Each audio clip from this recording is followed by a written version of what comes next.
40 సంవత్సరాలు రాజకీయ అనుభవం కలిగినటువంటి మహానేతగా 4 సార్లు ముఖ్యమంత్రిగా ఎన్నుకోబడినటువంటి వ్యక్తిగా మరి ఆ పార్టీ యొక్క శ్రేణులు కానీ ఆయన యొక్క అభిమానులు కానీ ఈరోజు ఒక చరిత్రనే తిరగరాసే మహానేతగా స్మరించుకుంటూ ఉన్నారు. ఈ సందర్భంగా 40 సంవత్సరాల అనుభవం కలిగినటువంటి రాజకీయ అనుభవం కలిగినటువంటి ఒక మహానేతని, అదేవిధంగా చరిత్రను తిరగరాసే ఒక వ్యక్తిని సూటిగా ఒక చిన్న ప్రశ్న అడగాలనుకుంటూ ఉన్నాను. అదేంటంటే, నారా చంద్రబాబు నాయుడు గారు రాష్ట్రంలో ప్రజాస్వామ్యాన్ని కూనీ చేస్తూ ఉన్నారు.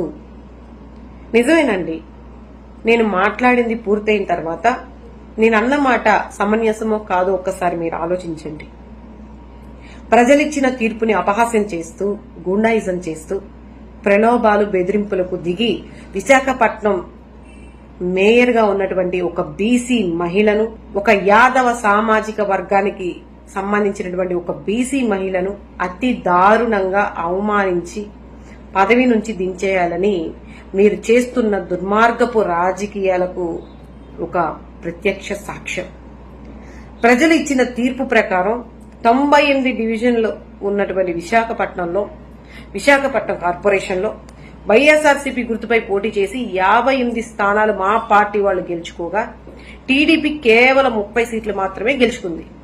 మరి మీకు మేయర్ పదవి ఏ రకంగా వస్తుందండి? బీసీలకు ప్రాధాన్యత ఇస్తూ యాదవ్ కులానికి చెందిన మహిళని మేము మేయర్ పదవిలో కూర్చోబెడితే మీరు అధికార దుర్వినియోగం చేస్తూ కోట్లాది రూపాయలతో ప్రలోభాలు పెట్టి ఒక పోలీస్ వ్యవస్థను అడ్డం పెట్టుకొని బెదిరిస్తూ, అప్పటికీ లొంగకపోతే మా పార్టీ కార్పొరేటర్లందరూ ఉన్నటువంటి హోటల్ పైన మీ నాయకులతో, మీ పోలీసులతో దాడులు చేయించారు. దీనికి సాక్ష్యం ఏమిటి అంటే, దీనికి సంబంధించినటువంటి సీసీ కెమెరా ఫుటేజీలు కానీ, వీడియోలు కానీ ఇప్పుడు ప్రజల ముందే ఉన్నాయి.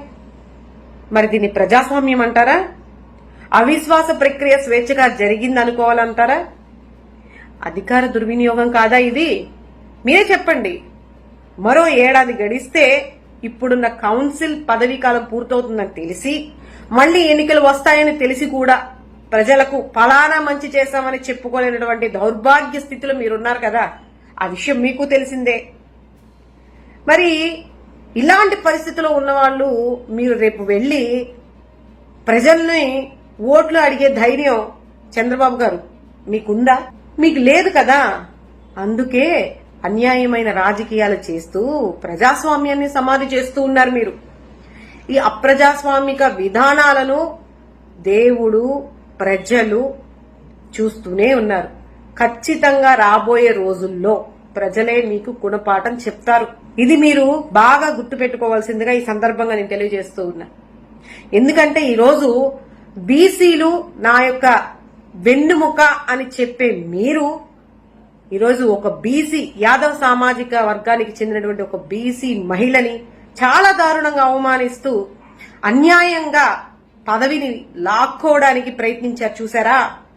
దీన్ని బట్టే అర్థమవుతుంది మీ పతనం మొదలైంది అని. ఇన్ని ప్రలోభాలు పెట్టినా, బెదిరింపులకు గురి చేసినా తలొగ్గగా పార్టీ వైపు, ప్రజల వైపు నీతిగా నిజాయితీగా నిలబడి చిత్తశుద్ది చాటుకున్న వైఎస్ఆర్సీపీ కార్పొరేటర్లను నా తరపు నుంచి నేను అభినందిస్తూ ఉన్నాను. రాష్ట్ర వ్యాప్తంగా స్థానిక సంస్థల్లో తమకు అధికారం లేకపోయినా అధికార దుర్వినియోగంతో మీ కండబలంతో వాటిని చేజిక్కించుకోవడానికి మనుషుల మీద దాడులు చేస్తూ, వాళ్ళని నిర్బంధిస్తూ, వాళ్ళని కిడ్నాపులు చేస్తూ, వాళ్ళు రకరకాలుగా వాళ్ళ కుటుంబ సభ్యులను ఇబ్బందులు పెడుతూ, అక్రమ కేసులు పెడుతూ, రకరకాలుగా ఇబ్బందులు పెట్టినప్పటికీ కూడా ఎన్ని విధాల ప్రయత్నాలు చేసి చేజిక్కించుకోవాలనుకున్నటువంటి చంద్రబాబు నాయుడు గారి కుటిల ప్రయత్నాలను ధీటుగా ఎదుర్కొని ఈరోజు నిలబడ్డ మా పార్టీ నాయకులకు, స్థానిక సంస్థల ప్రజా ప్రతినిధులకు, కార్యకర్తలకు మరొకసారి నా తరపు నుంచి హృదయపూర్వక అభినందనలు తెలియజేస్తూ ఉన్నాను. ఇప్పుడు చెప్పండి, నేను చెప్పిన మాట అబద్ధమా? నేను చెప్పిన మాటలో నిజం లేదా?